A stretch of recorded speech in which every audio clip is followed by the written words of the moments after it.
This is NICU Babies Parent Support with Catherine Whitaker, a podcast from Hand to Hold, a national nonprofit that provides free personalized support, resources, and community before, during, and after a NICU stay.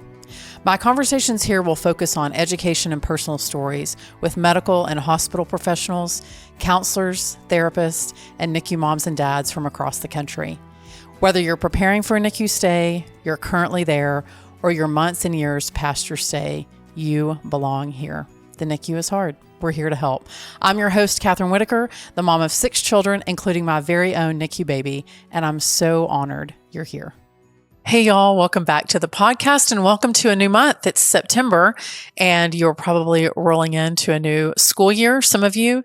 And traditionally, September has become a big deal because we always celebrate our NICU nurses. Their Awareness Day is coming up in a few weeks. But I always think of September and I think of preemies and NICU babies because it is when my NICU baby was born. He was not supposed to be born in September, but he was. And as I started to march toward the anniversary of him being 14, I don't know how we've been out of the NICU for 14 years, but here we are. I wanted to really dive into some guests and some topics that I think every NICU family has at the front of their mind. And certainly your relationship with your pediatrician has to top the list. I know that I have always loved and trusted our pediatrician, but when I found that we were in the NICU and that we were discharged, I found that my reliance on her expertise and really her wisdom and her help in helping me learn how to be a good advocate for my baby was really ramped up. Maybe you feel the same way. So I thought we'd kick off this month by speaking to a pediatrician. Hopefully, Dr. Brown can give you some good practical tips on things that you should look for in your own pediatrician. Maybe there's some concerns that you may have and you're like, I don't know who to bring that to, or I don't know how to talk about that. We are definitely going to talk about that in today's interview. So I'm grateful to have Dr. Ari Brown as my guest today. She's a practicing pediatrician in Austin, Texas for over 25 years after completing her pediatric residency and fellowship in developmental and behavioral pediatrics at Harvard Medical School and Children's Hospital in Boston. Her passion to advocate for children and educate families extends beyond the office setting. She's the author of the best-selling 411 parent education book series, including Baby 411, Clear Answers and Smart Advice for Your Baby's First Year, with the 20th anniversary and 10th edition out this year. That's impressive.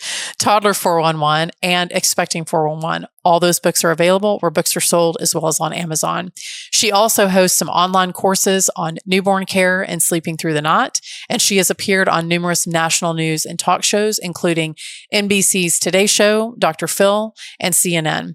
She's a trusted voice for children's health, serving as spokeswoman for the American Academy of Pediatrics. And she's also received the American Academy of Pediatrics Lifetime Achievement Award for Child Health Advocacy. I should also mention that Baby 411 book that she wrote was my lifeline when I had our second baby. I have read that thing cover to cover. So it's a real full circle moment to interview her. And I know you're going to love this conversation. So with that, let's chat. Well, I'm grateful to have you here, Dr. Brown. You are the expert in the room, so to speak. So you're our pediatrician today. And I think that many NICU parents walk out the door with a lot of specialists, but it's a pediatrician that sort of stays with them the whole time. So thank you for being here. I know you have a lot to share. Oh, absolutely. Absolutely. Glad to be here. Well, I know that you, so I'm an Aggie. I should have told you that to begin with. I know that you're a graduate of the University of Texas, but I won't hold it against you. I know that you got your degree there in child development. So what was it that led you from a degree in child development to actually pursuing pediatrics as a specialty? I actually I've always been a planner. So I've been very forward thinking. So, how, now as adults, I don't know, I guess someone told me this when I was 18, you look at what's your 10-year plan and then you go back and you go, what's your 5-year plan and your 1-year plan. And so I actually am probably one of the few people who had a plan for my career that actually ended up following through with it. But I didn't go into medicine going, oh, I'm going to figure out what I want to do, and go through all the rotations in medical school and which specialty I'm interested in. I specifically went into medicine because I was interested in pediatrics. And I knew that because I was fortunate enough to do a mentorship program for a semester in high school. And my draw to medicine was the nursery, was the newborn nursery. And so I was working in the nursery, and I was like, this is the best gig ever. You get to spend time with families with the most amazing experience of their life, having a newborn, and you get paid for it. This is a gig, right? So, anyway, and so when I went off to college, I actually tried to find a major that would be really helpful for my future career. And I know a lot of, people who go into medicine choose biology or, some science major, and they get lots of science training and they're really ready for medical school. But really, I was trying to prepare myself for what's going to help me in my future career. And so I can't tell you how helpful my child development background has been, enormously helpful, because I got way more experience in family relationships and child development. And with that comes education and psychology and social sciences, and all the things that pediatricians are asked to do. And so it couldn't have been a better major for me. And also, by the way, I will tell you that I had to be a preschool teacher for a semester during this major.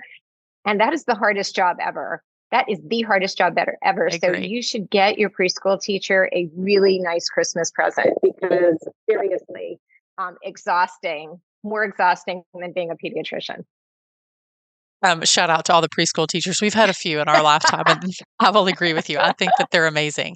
So I know a lot of people have a lot of relationships with different doctors, but pediatrics is one, at least for the parents, that you start when they're babies, and God willing, they get, to 18. And so you have this long period of time that you spend with your pediatrician.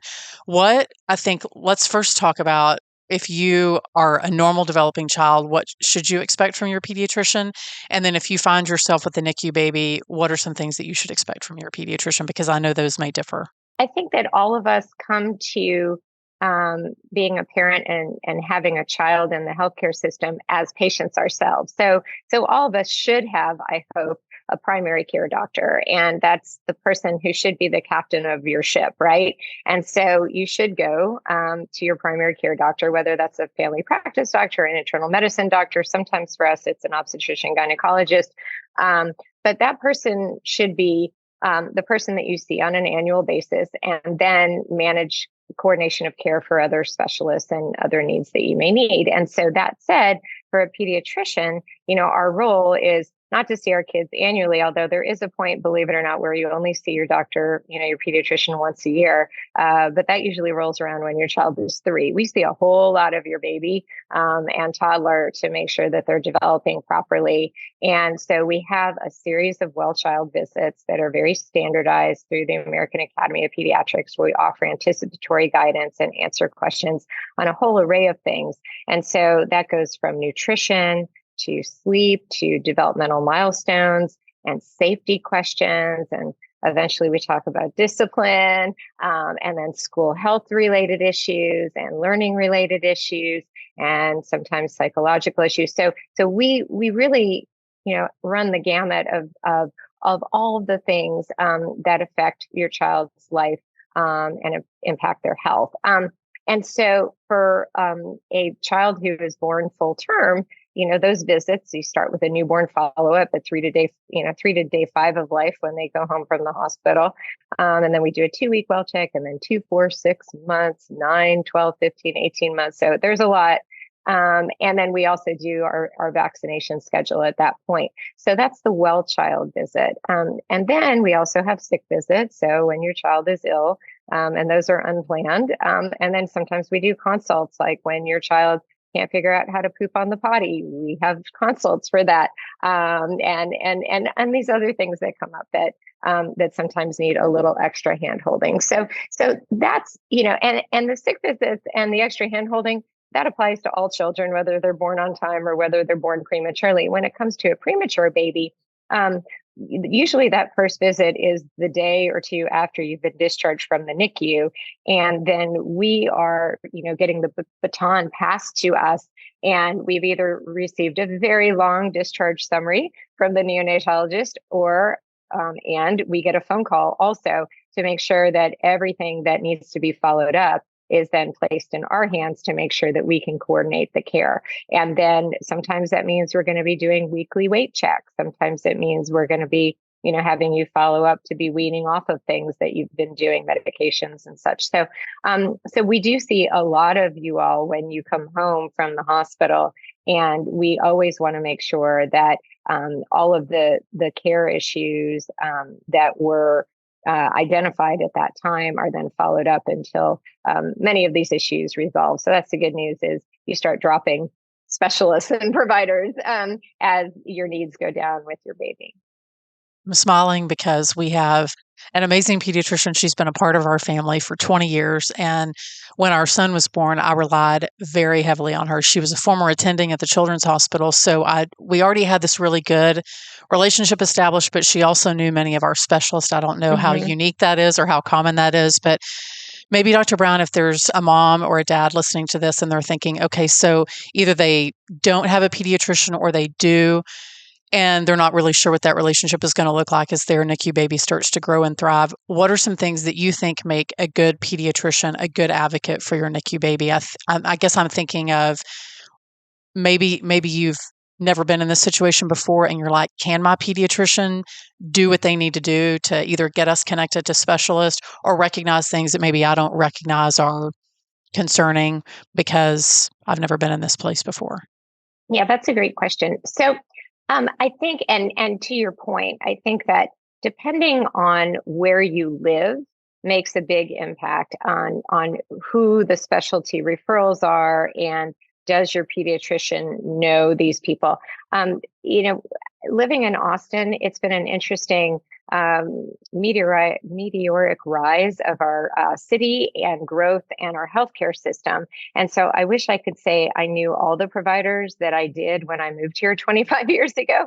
I don't know every single one of them anymore, but I do know many of them who have been here for a long time. And so it always helps to have that personal relationship with some of these people because we just, better have better lines of communication. But I think at the end of the day, whether or not you know the providers or not, the communication is key. And so what you really want is a pediatrician who is your best advocate. I mean, that's basically the role we serve, because, I'm not a neurosurgeon. I'm not a cardiologist. These are some of the needs. I'm not a nutritionist. I know many of these things and know, what is standard of care, but I'm not the expert. But I know how to get on the phone and call somebody and say, okay, this child is not gaining appropriate weight. I think we need to do something else. What is your plan? Or, that's the key, is you're just looking for somebody who's going to be you and your child's best advocate. And somebody who cares. And so that's the key. And, depending on the size of the city, you may have the luxury of everyone knowing everybody. But, as if you live in an urban area, you may or may not know. But the nice thing about pediatricians is we pay attention to the services in our area. So, if there's a new service, and like, for instance, in Austin, we have a program called First Steps, where it's a developmental follow-up clinic, which is fantastic. And so when that program showed up, I've been here long enough, when it showed up, I was like, oh my gosh, I'm going to send people to, so as soon as we find out about these things, we certainly can try to direct people who are NICU graduates to those services. And so, if you have a pediatrician who's paying attention, who's your advocate, and is really devoted to that communication for the care of your child, that I think that is the most important thing to be looking for. I know I'd give my pediatrician a hug every time we see her. I just keep thinking I should have had more babies so that I could see her more often. I just adore her. I know she's amazing. I had 6, so we've kept her in business. But I think that, Dr. Brown, there may be a mom listening to this who's thinking, okay, so I have this really good relationship with my pediatrician, but how do I know, like, I know you mentioned cardiology, some of the specialist neurosurgery. How do you know when to go see your pediatrician? And then when you say, hey, this doesn't seem normal, like what I'm seeing doesn't feel right. How do you know when to go employ, a specialist, to seek out a specialist? I know some of that may come up in a well check, but How does a parent know what's a normal thing whenever they come see you as the pediatrician? And then how do they know when you need to take it a step further and go see someone else that can have some additional skill set that maybe you don't have? Right. That's a great question. And here's maybe the first thing I will say is we don't expect you to know. It's okay not to know. And it's okay to call us. And by the way, we field a whole lot of phone calls. I love my triage nurse, but we field a lot of phone calls. And so at the end of the day, if you're not sure, you just call. And if, for instance, I have a NICU graduate who potentially has a seizure disorder. It's unclear. And so the mom, called us and said, I don't know, should I call the neurologist? We already saw the neurologist in the ICU, but we haven't actually had our even follow-up appointment yet in their office. Should we come to you? Should we go to them? And I was like, who's going to see you sooner? We were going to probably see you sooner. Why don't you come see us? We'll get on the phone and call the neurologist if there's something, mom had video footage of it and everything. So the answer is it's okay not to know, and it's okay to call. And if you called the person who's maybe not the best person to manage it, they're just going to say, okay, let's, help you get to the right person or call the other person. And that happens a lot with specialty care because again, you're not sure, is this something that rises to the level of we need to go see the specialist right now? But I will say your pediatrician is usually going to be easier to access both on the phone and with getting an appointment in. And so in general, it's, call us first. And if we think you need to see the specialist, we'll make sure you get there. Right.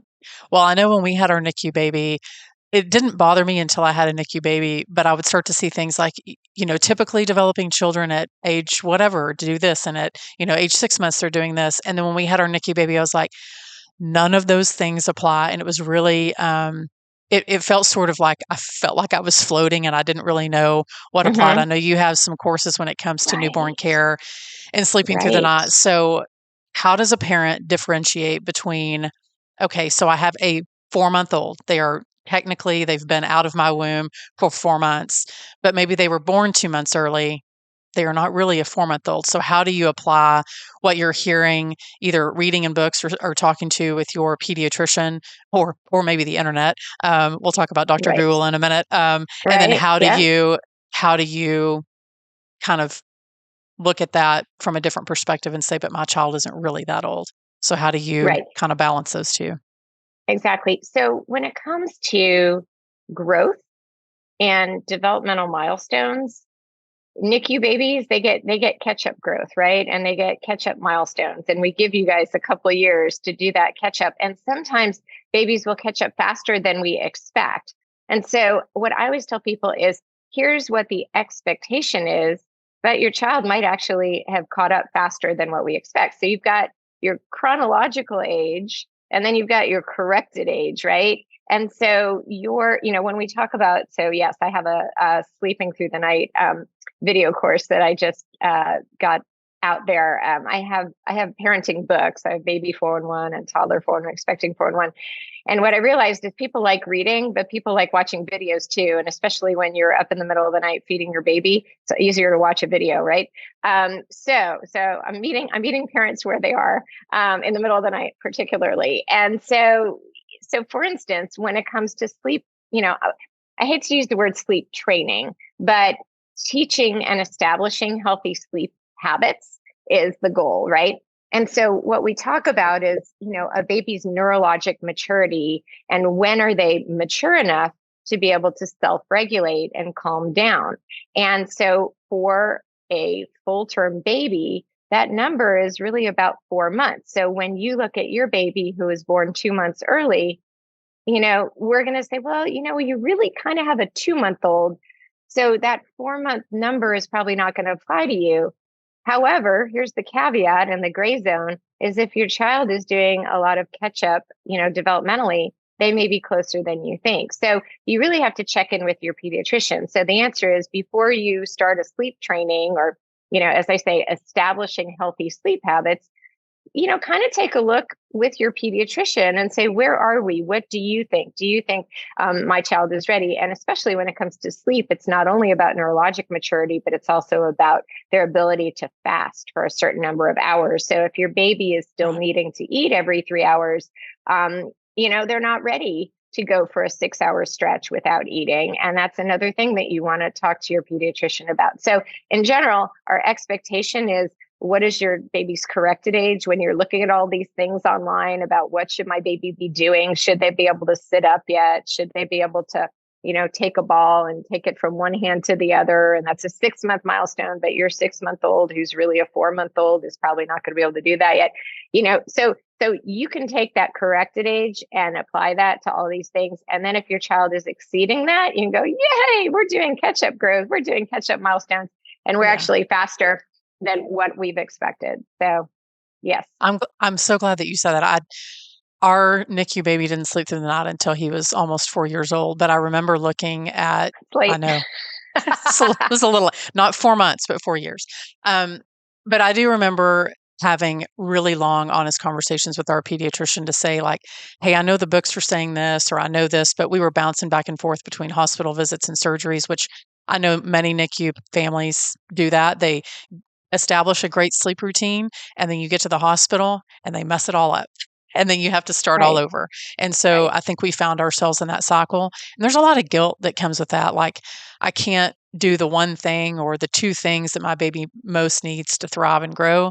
And how are we ever going to get to quote unquote normal? And I think having a good relationship with your pediatrician, one, can allay your fears, but also when she would say things like, hey, but look at what he did do, and so I tended to focus on the things that he wasn't achieving yet. And she kept reminding me, like, don't forget, you were here and now you're here. So this little bump in the road, and then let's get to the next thing. So she became my de facto good friend, but also pediatrician. So I'm grateful for that. I should ask, now that he's a teenager, you don't have teenager 411. You have expecting 411, baby and toddler. I keep thinking, I've got 4 teenagers.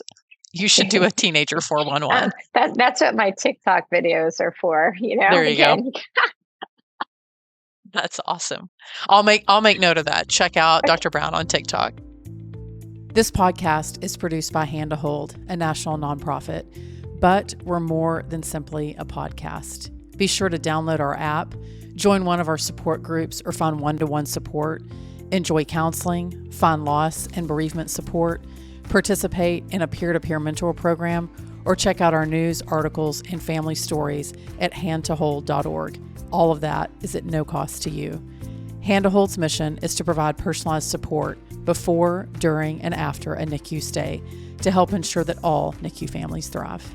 So I know we alluded to it a little bit of Dr. Google, which sort of was around when my NICU baby was just coming out of the hospital, but pretty prevalent now that people have a symptom either themselves or with their child, and they immediately go to the internet and start Googling instead of maybe consulting their doctor first. So what's a good balance, I think, of maybe checking out things that either you read online or see, and then you think, okay, should I bring that to the attention of my pediatrician, or that's trash, you should never do that. So where's the balance between investigating symptoms because something's concerning you, or setting that aside and taking everything to your pediatrician? Where do you think parents should fall when it comes to seeking out good information for what they're seeing at home?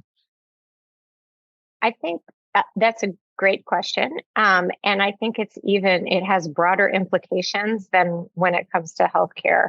So I think that we all need to be critical thinkers when it comes to learning new information. So the internet is a tremendous opportunity to learn and be informed, and then ask really good questions when you get to your healthcare provider. But it's kind of a blessing and a curse for healthcare and everything else. And so my point being is, just because it's online doesn't mean it's true or accurate. And and sometimes it can lead you to be scared of things that you have nothing to be scared about. So when you're a critical thinker, you have to go, okay, the truth is not found in just one place. Is this reproducible? Do I find the same information at every source? And then who is the source, right? So just because Google gives you that as its first, on the search chart, when you look something up on a search, this is the first 3 things that you see. Well, that may be sponsored content to begin with, so you have no idea the source. But if you don't know where the source of that information is, I would definitely question it. So, the three things I would ask is, does it make sense? Does this information make sense? Is it reproducible? Are you finding the same information everywhere? And where's the source? And, and I would say that for anything that you're looking up, not just Yeah. healthcare. Yeah. No, that's really good. I think sources, in fact, we were just having this discussion with our kids the other day. They said something to us, and my husband and I at the both time were like, source? Where did you find that? Just because you saw it on the internet does not mean that it's true. So where Right. did that come from? Exactly. Which ensued a really good discussion about who Yeah. do you trust, particularly when it Mm-hmm. comes to healthcare. And many of our NICU families find themselves not just in one doctor's office, but multiple doctor's offices. So it can be a lot of information overload. I know there were times that I would come home and I would get a diagnosis or get something from that specialist. And then I would go to either the websites that they recommended or read some books and then be like, okay, now I can digest this in a little bit more, reasonable pace, like what just happened and then what's next. And so I think that was helpful to know, like, where am I getting that information and is it helping our family or is it just causing me to freak out and go to the closet, Mm-hmm. like cry in a corner? So, yeah, I think that can be really, really hard. And you just said something really important, though, that I think is super helpful is ask your healthcare provider, do you have some resources? Where do you go for your healthcare information? Where would you recommend that I go for this particular issue? Because we can tell you exactly where we go for, information. No, y'all are a treasure trove of information. I jokingly we like send cards to our specialist every year, one, so they can see how our kid is growing up and achieving things that he couldn't do before, but also because they become really important parts of our Mm-hmm. family. They've given us Sure. good wisdom and good counsel. So when it comes to the relationship between your pediatrician and the patient, so pediatrician and your NICU baby, ideal relationship, what are some things that are you should definitely look for in a pediatrician relationship with your child that you think are most important? Um, I, I think it all boils down to, and I said this before, it's communication and advocacy, because that's the secret sauce to the relationship. And if you don't feel like it doesn't matter whether your pediatrician knows everything. And let me tell you, you will be the expert on some of these diagnoses. You will know more than we do about some of these things Yeah. because you've spent hours, days, months learning and, absorbing all that information. So it's really not how much your pediatrician knows about whatever the diagnosis is that your child has. It's the communication and the advocacy piece that I think are mission critical. I have a NICU graduate who's now she's turning 16. She's turning 16 this summer. Oh my gosh. Anyway, and this mom and I she sends me portal messages. She calls. She shoots the breeze with my triage nurse. I mean, we know this mom, and we know that she is a very strong advocate for her child. And when she calls, it's about something that she, really is concerned about. And we know, and we know that she, we give her an hour. Like, we know when she's on the schedule, she's going to get like the last appointment of the morning, and we're going to, see her because we know how much time she needs. So, Yeah. that's the type of relationship. And can I tell you about all of her diagnoses? No, she's super complicated. I mean, I've learned a lot from her as a doctor. But I think the reason why our relationship works is she knows that we're going to really advocate for her kid. I'm glad that you said that. I think we jokingly said I think one of the doctors was asking one time. I was listing off all of the anomalies, and he said, "Oh, are you in the medical profession?" And I looked at him and I said, "Well, I'm a NICU mom." And he was like, "Man, all you NICU moms are the Yes. same in that Yes. we tend to, I think, lean in hard to the challenges and the successes that our kids have." But Yes. I think it's important for parents to hear that. Thank you for saying that. Yes. Sometimes I think we may be a little trepidatious in saying, but I really do know my kid best, and I'm seeing this You and it's do. something isn't right. So thank you for Yes. speaking into that, not doubting our intuition. Um, so when it comes to just regular care of your baby, I know that when our son was born, he had a lot of surgeries on the front end, which delayed a lot of things. And one of those delays was his vaccination schedule. In a normal developing child, there's certain milestones that you meet and certain vaccinations on the schedule. Those got a little wonky whenever he became pretty immune compromised and some other things. So, what advice would you give to parents who are seeking to vaccinate their children, but they're not sure if they can follow the prescribed schedule? Like, how do you determine what's best for your baby and your family? So, if you have a medically complex child, odds are decent that you will meet an immunologist if you are in that level of care where it's unclear what the right answer is for the vaccination schedule. And so that's my best advice is if people are not, I mean, and I will tell you, this is what I do every single day. And I've been a pediatrician for 28 years. So I know that vaccination schedule backwards and forwards, and I know the catch-up schedule for children who couldn't get their vaccines when they were supposed to get it. I mean, I can rattle it off. But if there's a particular individual, medical issue with some sort of immune deficiency, you're going to have an immunologist in your camp of specialists, and then they're going to be the ones who are going to coordinate. And maybe they're even going to do titers to see if your child, developed an immunity after they got their vaccinations, because some kids also need that to make sure that they've actually developed an immune response once they've gotten the vaccine. So if there's any question mark and you don't have an immunologist in your camp, that would be what I would ask for is, I think I need an immunology referral. Would you mind doing that so we can figure this out? But in general, pediatricians, again, this is our wheelhouse, and we know that vaccine schedule, and we know that when there are some gaps for particular reasons, we know how to get caught up. But the thing that I will say is, if there are people out there who have concerns about vaccinating their medically fragile child, at the end of the day, these are the patients who are most at risk for getting severely ill with these diseases. So the absolute right answer is to vaccinate your child because you want to protect them.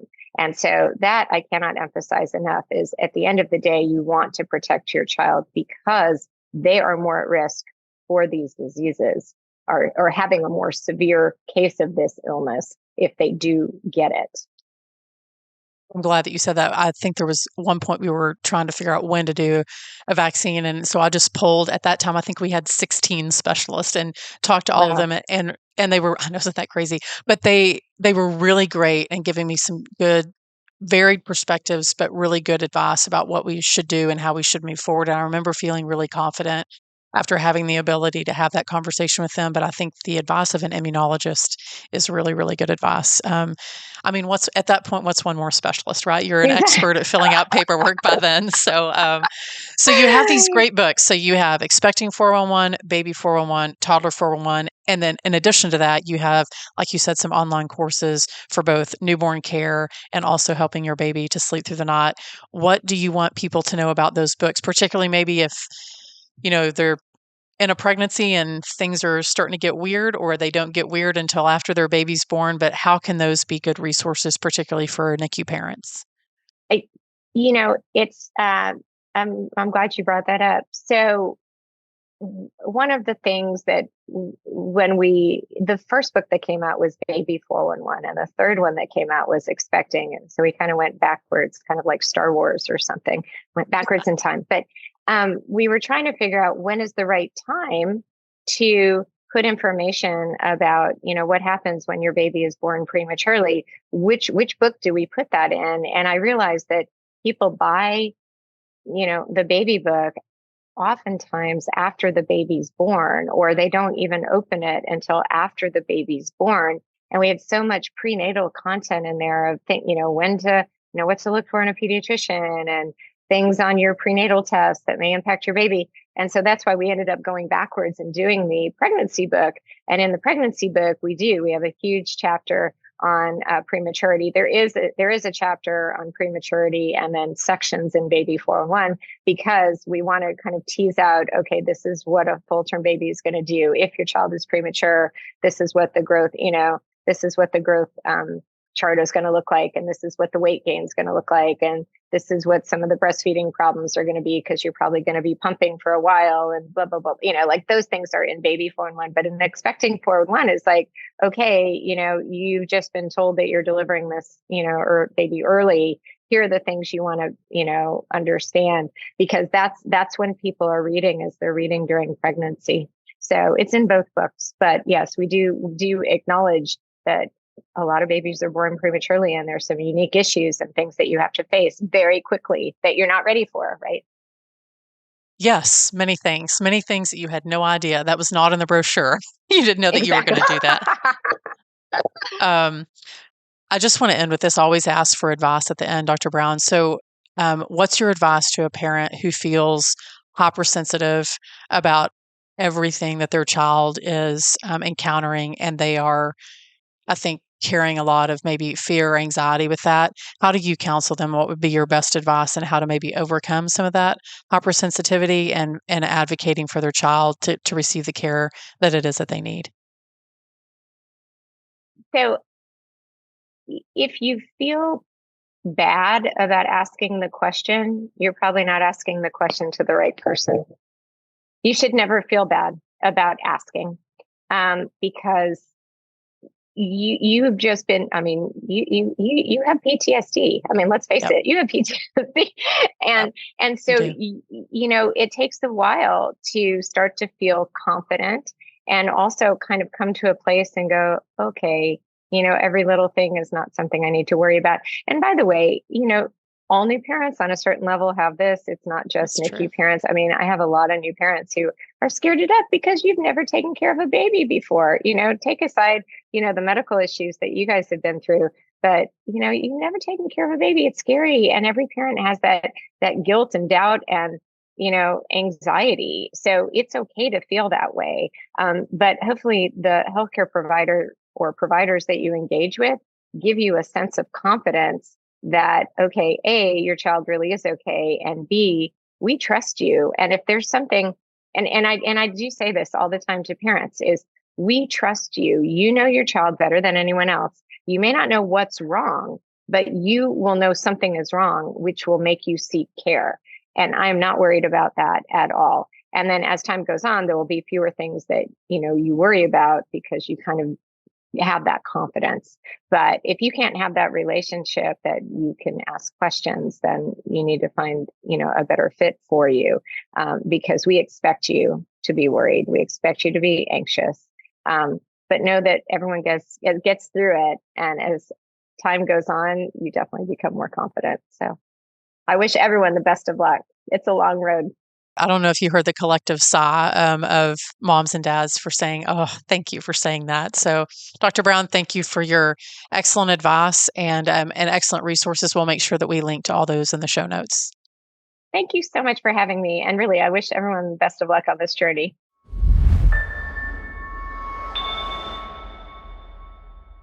I keep finding these amazing guests, and I don't think that Dr. Brown was any exception. She was really, really great. I thought so much of what she said, I should just re-listen to it. But in today's 2-minute take, I think there's really just one thing that I want you to hear. And she said it, and I think it's worth reiterating and saying again, is that you are the expert on your baby. I think sometimes as NICU moms, and we find ourselves maybe in 1, 2, 16 specialist visits and doctor's offices, that you start to doubt, like, do I really know what I'm doing here? And am I really paying attention to the things that my child needs from me, making sure that she or he gets the services that they need, the health that they need, just all those things.